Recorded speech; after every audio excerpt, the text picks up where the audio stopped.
Jake Morrison walked through the crystal halls of the Galactic Academy, his footsteps echoing softly against the smooth walls. The building stretched high above him, with floating platforms and bridges connecting different sections. Students from dozens of worlds moved through the corridors, their alien forms creating a rainbow of colors and shapes. 3 months had passed since Jake arrived at this place. 3 months of sitting alone in classes, eating lunch by himself and watching other students whisper about him when they thought he could not hear. He understood why they acted this way. Humans had a reputation across the galaxy, and it was not a good one. The other students called his kind Deathworlders. They said humans came from a planet so dangerous that only the strongest and most violent creatures could survive there. They whispered stories about human wars, about something called berserker rage, and about Earth's deadly animals. Jake had heard these stories many times, but he never corrected them. Sometimes it was easier to let people believe what they wanted to believe. He turned a corner and saw his reflection in one of the Academy's mirrors. Jake looked ordinary enough: brown hair, average height, regular clothes. Nothing about him seemed threatening. But the other students saw something different when they looked at him. They saw a predator pretending to be peaceful. The morning sun shone through the Academy's transparent walls as Jake made his way to his favorite class. Professor Veltar taught advanced predator studies, and Jake found the subject fascinating. The professor was from Arcturus, with 4 arms and skin that changed colors based on his mood. Today his skin showed calm blue patterns, which meant the class would probably be peaceful. Jake entered the circular classroom and took his usual seat in the back row. The room was designed like an ancient amphitheater, with seats arranged in circles around a central area. Holographic displays floated in the air, ready to show images of the galaxy's most dangerous hunting species. Other students filed in slowly. Zixara, a crystalline being from Vega, chose a seat near the front. Her body looked like living glass, and she spoke through musical sounds that the universal translator turned into words. She always sat far from Jake, and her music became discordant. Whenever he was nearby, Groth entered next, his massive form moving carefully between the seats. He came from Tau Ceti, where his people lived as peaceful plant-eaters. His skin had a green tint, and small leaves grew from his shoulders and arms. Groth was kind to everyone, but Jake noticed how the alien's leaves would curl up tight when he came too close. Lyra slipped into the room like a shadow. She was from Proxima Centauri, with large dark eyes and pale skin. Her people could read thoughts, though she was polite enough to stay out of Jake's mind. She had told him once that human thoughts were too loud and chaotic for her to handle. Comfortably, more students arrived: a reptilian draconian, 2 floating energy beings from Rigel, and an insectoid creature whose name Jake could never pronounce correctly. They all found seats as far from Jake as possible, creating an invisible circle of empty space around him. Jake pulled out his notebook and pen, ignoring the stares and whispers. He had learned to write notes the old-fashioned way because his electronic devices made the other students nervous. They seemed to think that any human technology might be a weapon in disguise. Professor Veltar entered the room, his 4 arms carrying different teaching materials. His skin had shifted to a professional yellow-green color, and his large eyes scanned the classroom. When his gaze fell on Jake, the professor's skin flickered slightly, but he maintained his composure. "Good morning, students," Professor Veltar said, his voice carrying easily through the room.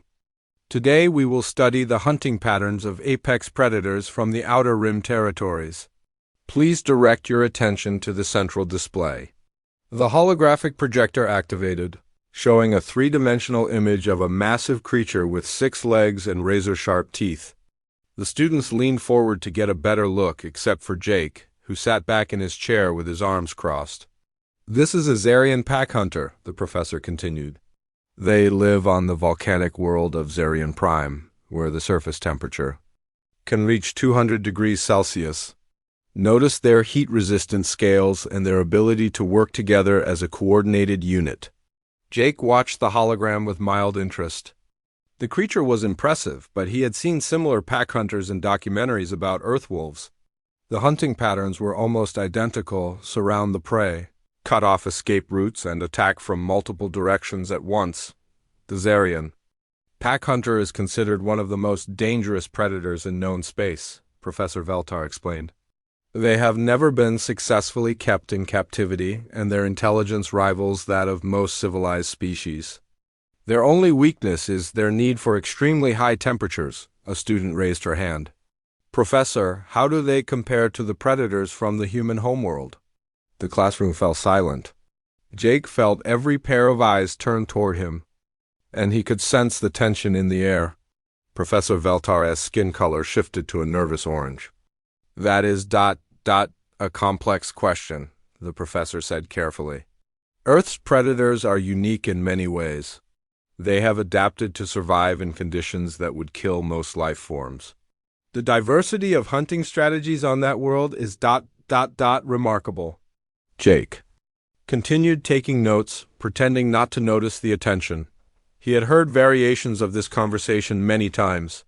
The truth was that Earth's predators were not the strongest or fastest in the galaxy, but they were adaptable, and that made them dangerous in ways that other species found difficult to understand. The human homeworld, Professor Veltar continued, is classified as a Class 12 death world. Very few planets in the galaxy receive such a high danger rating. The fact that an intelligent species evolved there at all is considered remarkable. By xenobiologists. Zixara's crystalline form chimed softly. Professor, is it true that humans evolved from persistence hunters? Yes, the professor replied. Humans developed the ability to track prey over long distances, sometimes for days at a time. They would follow their target until it collapsed. From exhaustion, it is a very unusual hunting strategy. Jake smiled slightly. The professor was being diplomatic, but Jake knew what he was really thinking. Most predators in the galaxy killed quickly, with claws, teeth, or venom. The idea of slowly wearing down prey over days or weeks seemed cruel to species that had evolved different hunting methods. But surely, Groth said, his leaves rustling nervously, humans have evolved beyond such primitive behaviors? The question hung in the air like a challenge. Jake looked up from his notebook and met Groth's eyes. The plant-based alien immediately looked away, his leaves curling tighter. Evolution is not about becoming less than what you were, Jake said quietly. It is about becoming more than what you need to be. The classroom was completely silent now. Jake's voice had been calm and measured, but something in his tone made the other students shift uncomfortably in their seats. Professor Veltar cleared his throat. Yes, well, that is an interesting perspective. Perhaps we should return to our study of the Zarian pack hunter. The holographic display changed, showing the creatures in action.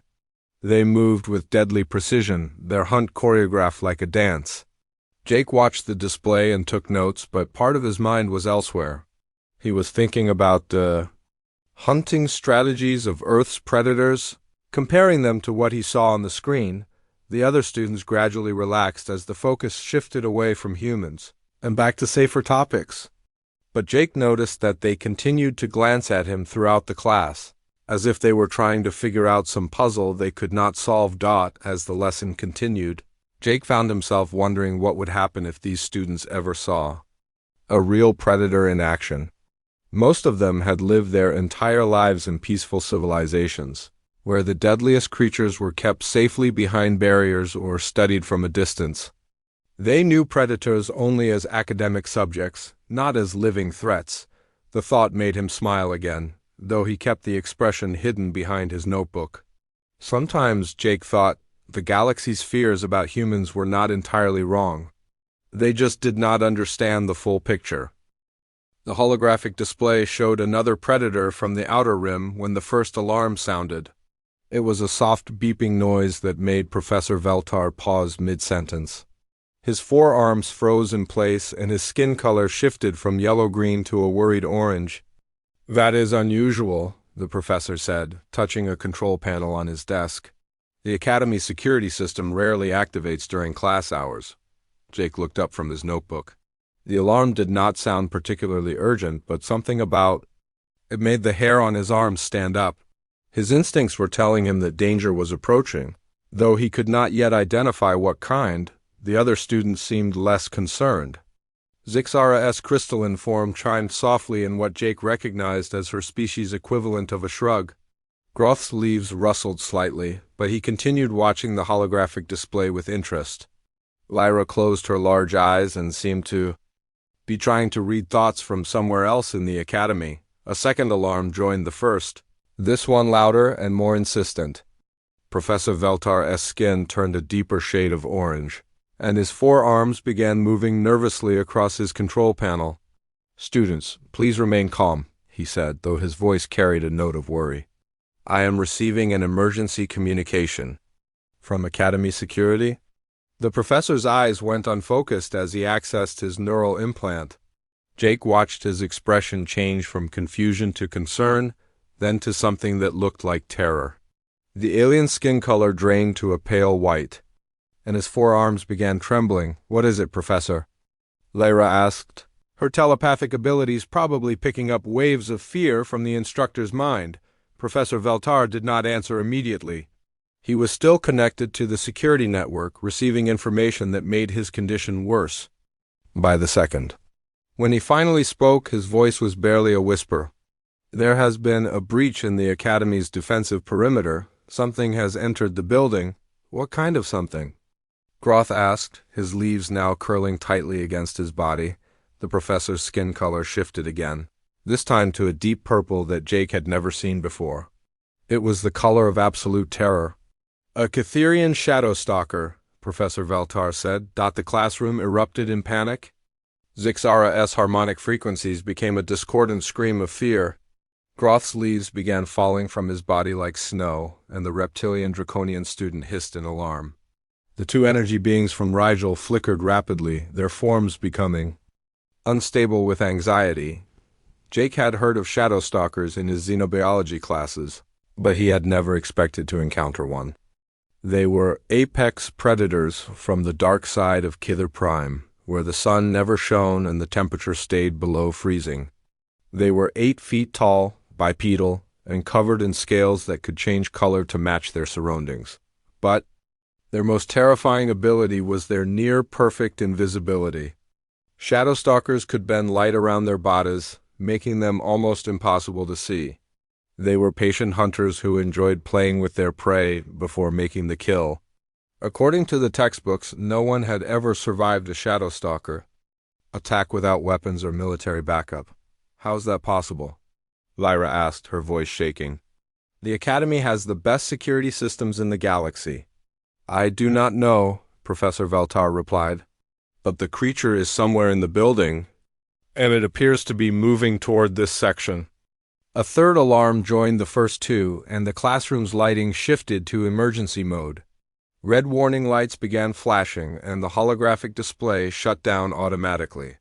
The transparent aluminum walls that normally provided a view of the Academy's gardens now showed blast shutters sliding into place. "Lockdown protocols are now active," an automated voice announced. "All students and faculty must remain in their current locations until the threat is neutralized." Jake felt his heart rate increase, but not from fear. Something else was happening inside him, something that made his senses sharper and his muscles tense. His body was preparing for combat, even though his mind had not yet made the decision to fight. The other students huddled together in the center of the classroom, as far from the walls as possible. Professor Veltar joined them, his 4 arms wrapped around his body in a protective gesture. They formed a tight circle, with the strongest students on the outside and the more vulnerable ones in the middle. Jake remained in his seat, separated from the group by several rows of empty chairs. No one invited him to join their defensive circle, and he did not try to approach them. Instead, he sat quietly and listened to the sounds coming from outside the classroom. The Academy's corridors were normally filled with the sounds of students and faculty moving between classes. Now there was only silence, broken occasionally by the distant hum of security systems and the soft whir of blast shutters sealing doorways. "Can you sense it?" Groth asked Lyra in a whisper. "Can you read its thoughts?" Lyra shook her head, her large eyes wide with fear. "I cannot touch its mind. It is too alien, too cold." There's nothing there but hunger and the desire to hunt. Jake noticed that the temperature in the classroom was dropping. It was subtle at first, just a few degrees, but it continued to decrease steadily. His breath began forming small clouds in the air, and he could see frost forming on the edges of the windows.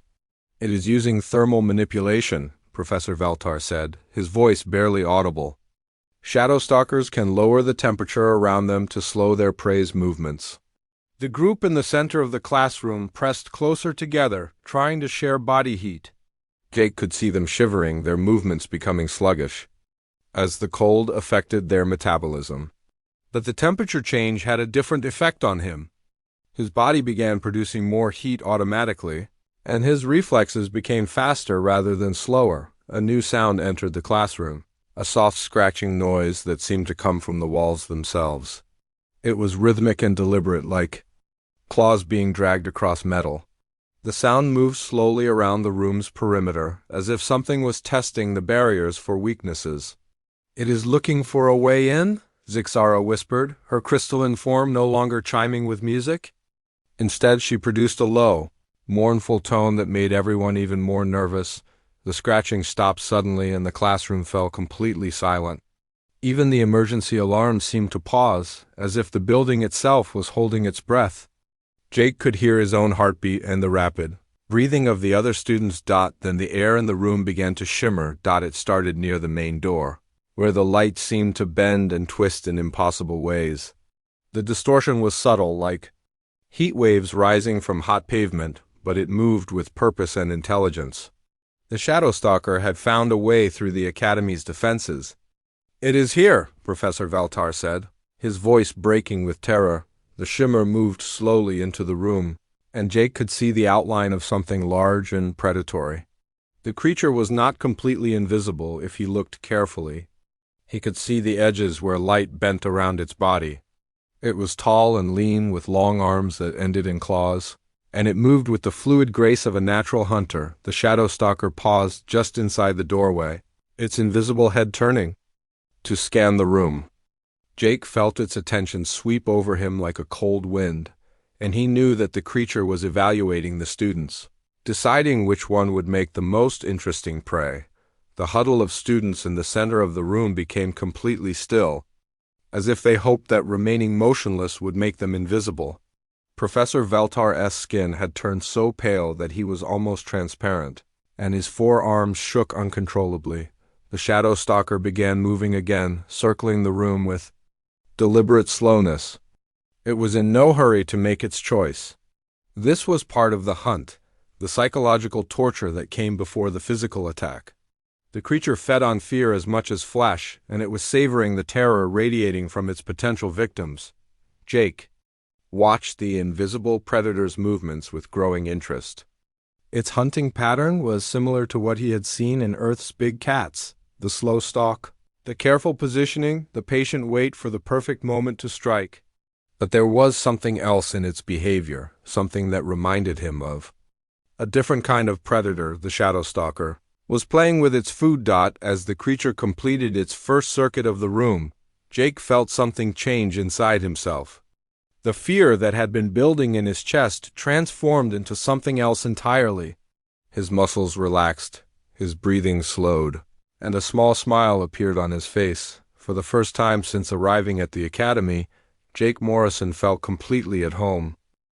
The Shadow Stalker completed its second circle around the room, and Jake could see it was getting closer to making its choice. The creature's invisible form paused near the group of huddled students, and Jake heard a sound that made his skin crawl. A low, rumbling purr that sounded almost like pleasure. The alien predator was enjoying this moment. It was savoring the fear that filled the room like a fine wine. Jake watched as the shimmer in the air moved closer to Professor Veltar, who had begun making small whimpering sounds. That was when Jake stood up. The movement was smooth and deliberate, and it caught everyone's attention immediately. The other students stared at him with expressions of horror and disbelief.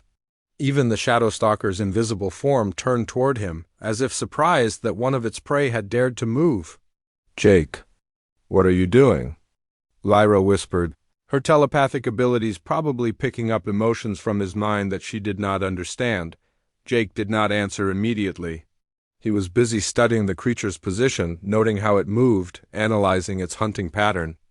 The Shadow Stalker was impressive, but it was not the most dangerous predator Jake had ever encountered. That honor belonged to something much closer to home. "Sit down," Professor Valtar hissed. "Do not attract its attention."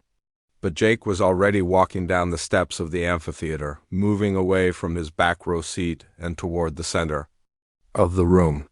His movements were fluid and quiet, each step placed carefully to avoid making noise. The other students watched him with growing horror as he approached the area where the Shadow Stalker waited. "He has lost his mind," Zixara chimed softly, her crystalline form flickering with anxiety. "The fear has driven him insane."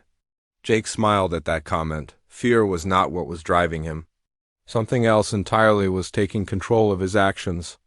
Something that the other students could not understand.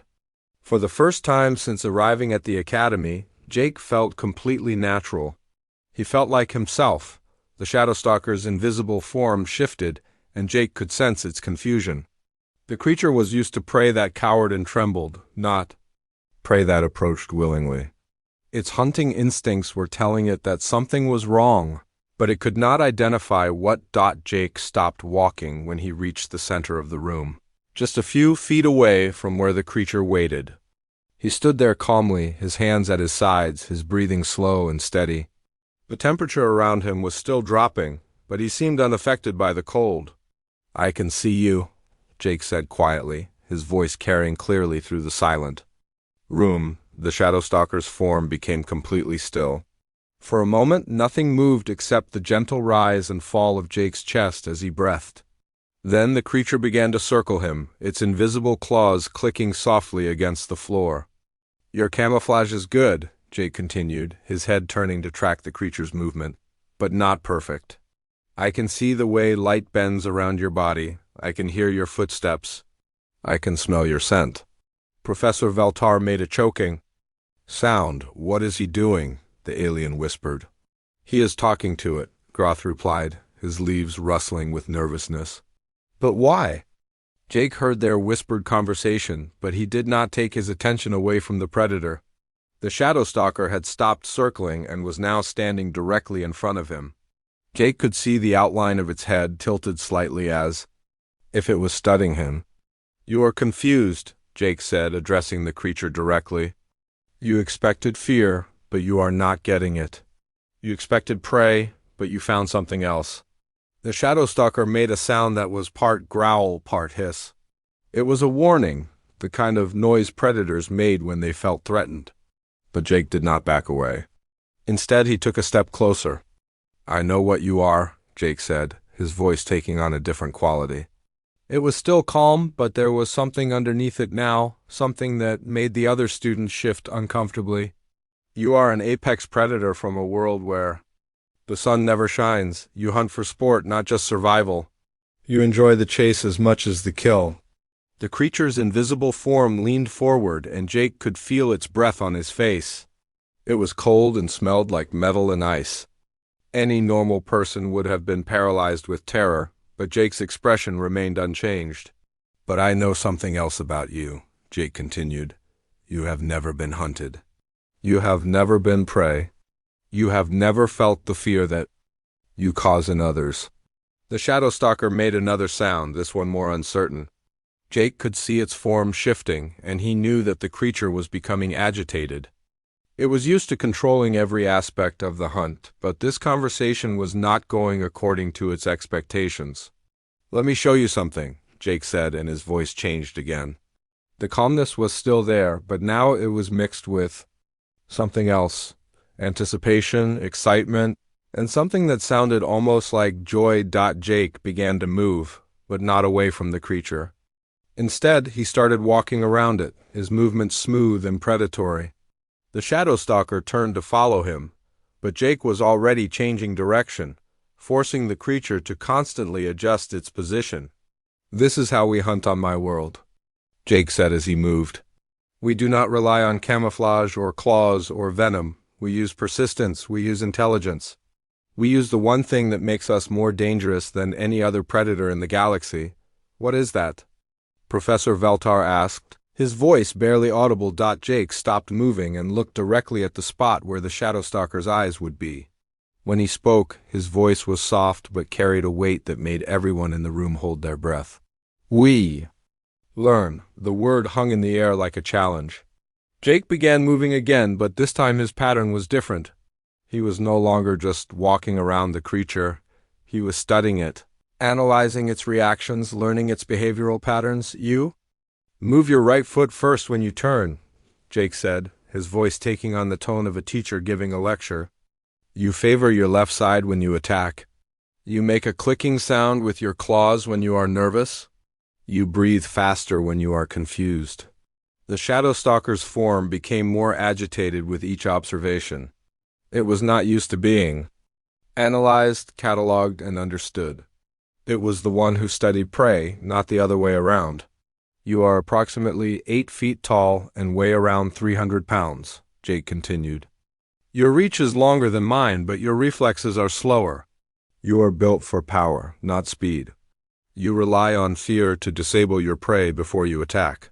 The creature made a sound that was pure frustration. It lunged forward, its invisible claws extending toward Jake's chest. But Jake was already moving, stepping aside with fluid grace. The creature's claws passed harmlessly through the air where he had been standing. Too slow, Jake said, his voice now carrying a note of amusement. And too predictable. The other students watched in stunned silence as Jake continued to move around the increasingly frustrated predator.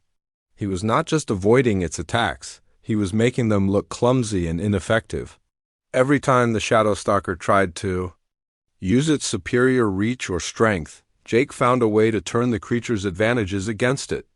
This is impossible, Zixara whispered, her crystalline form chiming with disbelief. He is just a human. How can he do this? Because he is not just a human, Lyra said, her telepathic abilities finally making sense of what she was seeing. He is something else entirely. Jake heard their conversation, and his smile widened. He was beginning to enjoy himself, and that enjoyment was visible in every movement he made. The quiet, reserved student who had sat in the back of the classroom was gone, replaced by something that the other students were only now beginning to understand. Would you like to know the most dangerous thing about humans? Jake asked, addressing both the creature and his classmates. We do not just hunt to survive. We hunt because we evolved to hunt. It is what we are designed to do. The Shadowstalker made another lunge, this one more desperate than the last. Jake stepped aside again, but this time he reached out and touched the creature's invisible arm as it passed. The contact was brief, but it sent a clear message. Jake could have hurt the predator if he had chosen to.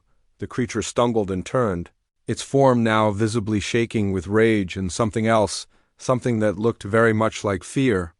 Now, you are beginning to understand, Jake said, his voice carrying a satisfaction that made everyone in the room shiver. Now you know what it feels like to be prey.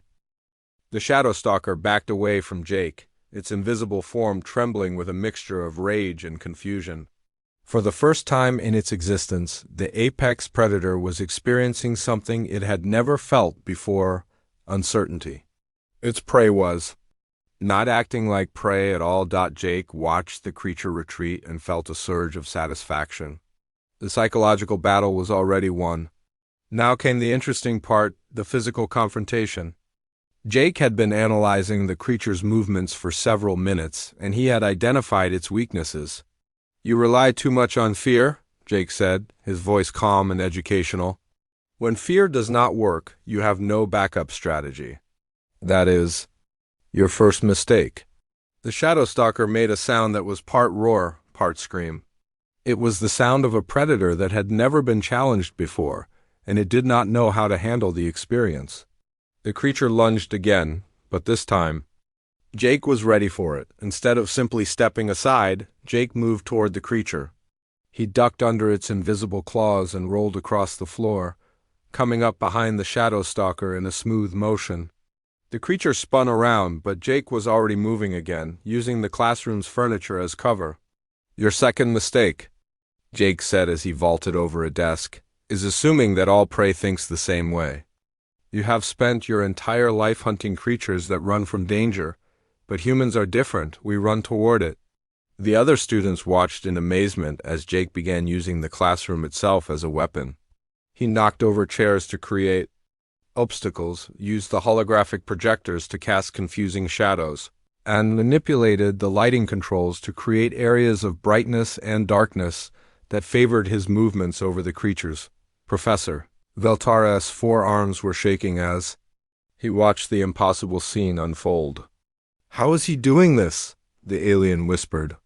"The Shadow Stalker is supposed to be undefeatable." "Maybe it is," Groth said, his leaves rustling with nervous energy. "But Jake is not trying to defeat it, he is trying to teach it." The plant-based alien was right? Jake was not fighting to kill the creature, he was fighting to educate it. Every move he made was calculated to demonstrate a point about human hunting strategies. He was giving his classmates a practical lesson that no textbook could provide. The Shadow Stalker tried to use its camouflage advantage by becoming completely invisible, but Jake had already anticipated this move. He pulled out a small device from his pocket, a simple laser pointer that he used during presentations.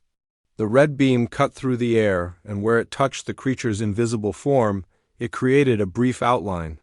"Thermal camouflage has limitations," Jake explained as he moved the laser beam across the creature's body. "It can bend visible light, but it cannot completely eliminate heat signatures or physical displacement. You are invisible, but you are not incorporeal."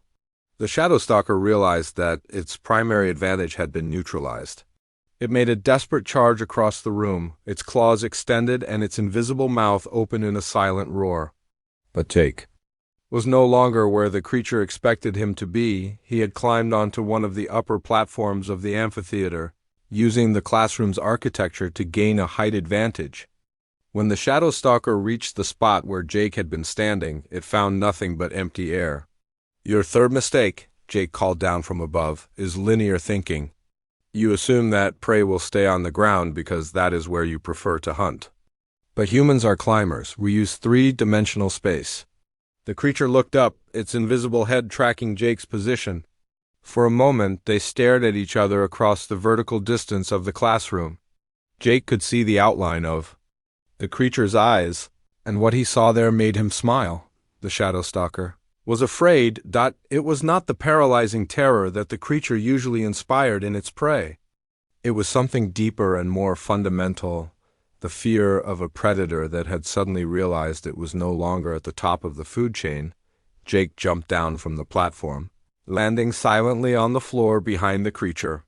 The Shadow Stalker spun around, but Jake was already moving, staying just outside the range of its claws. He was no longer trying to avoid the creature, he was hurting it, controlling its movements and forcing it to go where he wanted it to go. "This is how humans hunt," Jake said as he guided the increasingly frantic creature around the room. "We do not overpower our prey. We outsmart it. We make it exhaust itself. We turn its own instincts against it." The Shadow Stalker was becoming more desperate with each failed attack. Its movements were no longer smooth and controlled. They were wild and unpredictable. But unpredictable was exactly what Jake had been waiting for. Desperate creatures made mistakes, and mistakes created opportunities. The creature made one final, massive lunge toward Jake, putting all of its strength and speed into the attack. But instead of dodging, Jake did something that shocked everyone in the room. He stepped forward to meet the charge. Time seemed to slow as the two predators collided. Jake twisted his body at the last second, using the creature's own momentum against it. His hands found purchase on the Shadow Stalker's invisible arms, and he used leverage and physics to redirect the creature's charge into the classroom wall. The impact was tremendous. The Shadow Stalker hit the transparent aluminum barrier with enough force to crack the material.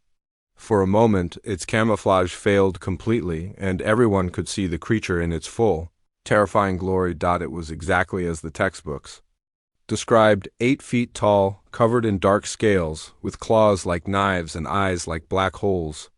But now those eyes showed something that no textbook had ever mentioned: fear and respect for a superior predator. The creature slumped against the wall, not seriously injured but clearly defeated. Its camouflage flickered back into partial operation, but it made no attempt to attack again.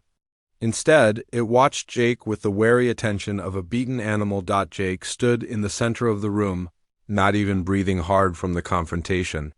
His clothes were slightly disheveled, but otherwise he looked exactly the same as he had at the beginning of class. The only difference was in his eyes. They held a satisfaction that made the other students shrink back in their seats. "The final lesson," Jake said, addressing both the creature and his classmates, "is that the most dangerous predator is not the one with the biggest claws or the best camouflage. It is the one that can adapt faster than its prey can evolve." The shadow stalker made a sound that was almost like a whimper. It was the sound of acknowledgement, of a predator recognizing another predator as its superior. The creature began moving toward the classroom door, its movements slow and deliberate. "Where is it going?" Zixara asked, her crystalline form chiming with confusion. "It is leaving," Jake said simply. "The hunt is over." But before the creature reached the door, it stopped and turned back toward Jake. For a long moment, the two predators looked at each other across the distance of the classroom. Then the shadow stalker did something that no one expected. It lowered its invisible head in what could only be described as a bow. It was a gesture of respect from one apex predator to another. Jake nodded in return, accepting the acknowledgement. Then the shadow stalker continued to the door and disappeared into the corridor, its form fading completely from view. The sound of its footsteps grew fainter and fainter until they could no longer be heard. The classroom was completely silent. Emergency alarms were still flashing, but they seemed distant and unimportant. Everyone was staring at Jake, who had calmly walked back to his seat and picked up his notebook as if nothing unusual had happened. "Class dismissed," Professor Veltar said weakly, his forearms hanging limply at his sides. His skin had turned, a color that Jake had never seen before, a pale green that seemed to indicate complete shock, but none of the students moved. They remained frozen in their seats, trying to process what they had just witnessed. The quiet human student who had sat alone in the back of the classroom had just defeated one of the galaxy's most feared predators without breaking a sweat. Jake looked up from his notebook and saw them all staring at him.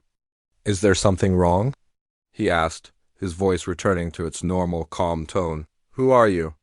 Lyra whispered, her telepathic abilities finally able to touch the edges of Jake's mind. What she found there made her recoil in terror. His thoughts were not chaotic at all. They were organized, controlled, and utterly predatory. Jake smiled, and for the first time since arriving at the academy, it was a completely genuine expression. "I am exactly what you thought I was," he said. "I am a human." The emergency alarms finally stopped, leaving the classroom in complete silence. Jake sat in his usual seat, writing notes in his notebook as if the last hour had been an ordinary lecture. The other students remained frozen in their positions, staring at him with expressions that mixed fear, amazement, and confusion. Professor Veltar was the first to break the silence. His forearm shook as he activated his communication device to contact Academy security. "This is Professor Veltar in Classroom 7, he said, his voice barely steady. "The threat has been neutralized. The creature has left the building. We need a medical team to check the students for shock." "Understood, Professor," came the reply. "Security teams are tracking the creature's exit path. It appears to be leaving Academy grounds entirely." "How was it neutralized? Did our security forces engage it?" Professor Veltar looked at Jake, who continued writing in his notebook without looking up. "No," the professor said slowly. "It was handled by a student." And there was a long pause from the other end of the communication. "Did you say a student, Professor? Yes, I will file a full report later. For now, please send counselors to help the other students process what they witnessed." Professor Veltar ended the communication and walked slowly toward Jake. His skin color had stabilized at a nervous yellow, and his large eyes studied the human with newfound respect and wariness. "Jake," the professor said carefully, "I think we need to talk." Jake looked up from his notebook, his expression mild and pleasant. Of course, Professor. What would you like to discuss? What just happened here was not normal student behavior. You displayed capabilities that are extraordinary. Jake shrugged. I just used basic human survival instincts, nothing special. Groths. Leaves rustled loudly. Nothing special? The plant-based alien said, his voice higher than usual. You defeated a shadow stalker with your bare hands. That is impossible. I did not defeat it, Jake corrected gently. I educated it. There is a difference. Zixara's crystalline form chimed with a discordant note. You made it bow to you? I have never heard of any creature showing respect to a shadow stalker, let alone the other way around. Jake closed his notebook and stood up, his movements calm and non-threatening. But now the other students tensed when he moved, as if they were seeing him for the first time. May I ask you all a question? Jake said, looking around the room. What do you think makes a predator dangerous? Lyra answered first, her telepathic abilities still reeling from what she had sensed in Jake's mind. Strength, speed, natural. Weapons like claws and teeth? Good answer, Jake said, nodding. Those are certainly important. What else? Camouflage, Professor Veltar added. The ability to hunt without being detected? Also good. Anything else? The room was quiet for a moment. Then Groth spoke up, his leaves curling nervously. Intelligence? Jake smiled, and this time his expression made everyone except Professor Veltar step back slightly. Excellent. Intelligence is indeed important, but you are missing the most crucial element. What is that? Professor Veltar asked. Adaptability, Jake said simply. The ability to change your hunting strategy based on your prey, your environment, and your circumstances. That is what makes humans dangerous, not our strength or speed. Jake began walking around the room, his movements casual but somehow predatory. The other students tracked his progress with their eyes, like prey animals watching a hunter. The shadow stalker is an apex predator on its homeworld, Jake continued. It has evolved perfect camouflage, deadly claws, and supernatural patience. But it has one critical weakness: it is never needed to adapt. On Killer Prime, it is the ultimate hunter. Nothing challenges it, so it never learned to change its tactics. But you did, Professor Veltar said, understanding beginning to dawn in his expression. Humans evolved on a world where adaptation was required for survival, Jake explained. We competed with saber-toothed cats, giant bears, poisonous snakes, and dozens of other apex predators. We could not outmuscle them, so we had to outthink them. Jake stopped walking and faced the group directly. We learned to use tools. We learned to work together. We learned to think several moves ahead of our prey. Most importantly, we learned to learn from every encounter. That is why you are not afraid, Lyra said, her telepathic abilities finally making sense of what she had witnessed. You saw the shadow stalker as a learning opportunity. Exactly, Jake said.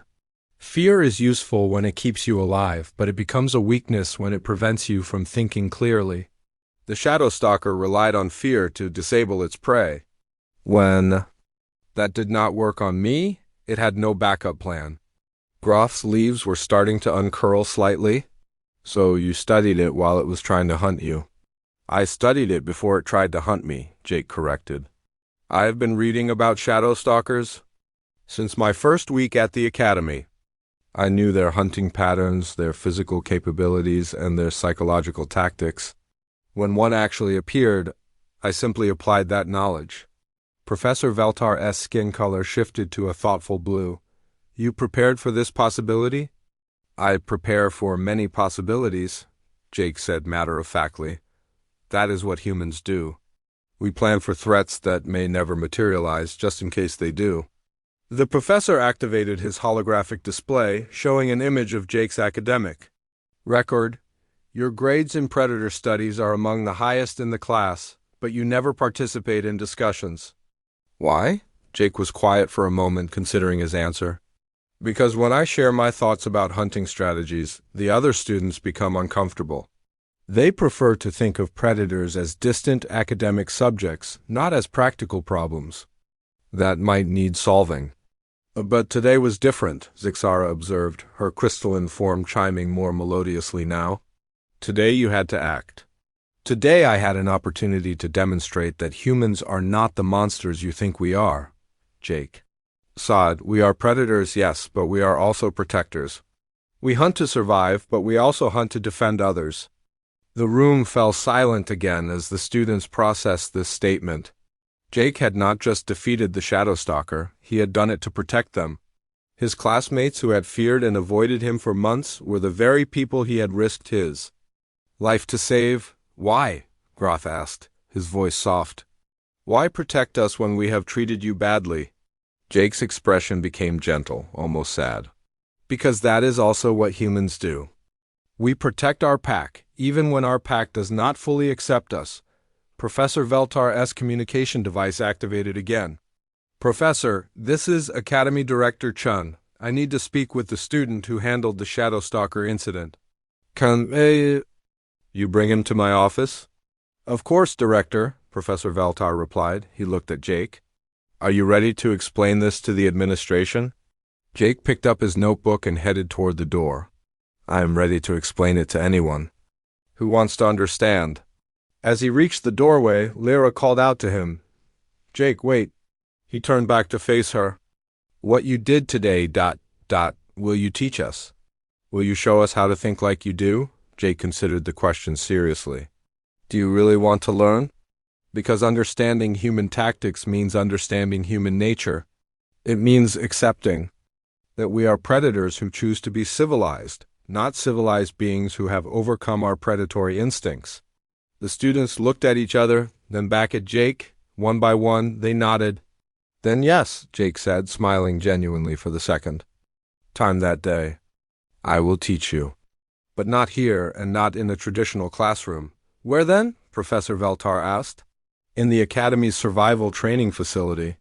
If you want to understand predators, you need to experience what it feels like to be both hunter and prey. Jake left the classroom, heading toward his meeting with the Academy administration. Behind him, his classmates sat in thoughtful silence, finally beginning to understand that the human they had feared was exactly the kind of ally they needed in a dangerous galaxy. 3 days later, Jake Morrison was appointed as the Academy's first student instructor of survival psychology. His course, officially titled Adaptive Tactics and Predator Psychology, had a waiting list of over 200 students from across the galaxy. The quiet human, who had sat alone in the back of the classroom, had become the Academy's most popular teacher, proving that the deadliest predator was indeed the one that could adapt to any situation, including the situation of turning enemies into students and fear into respect.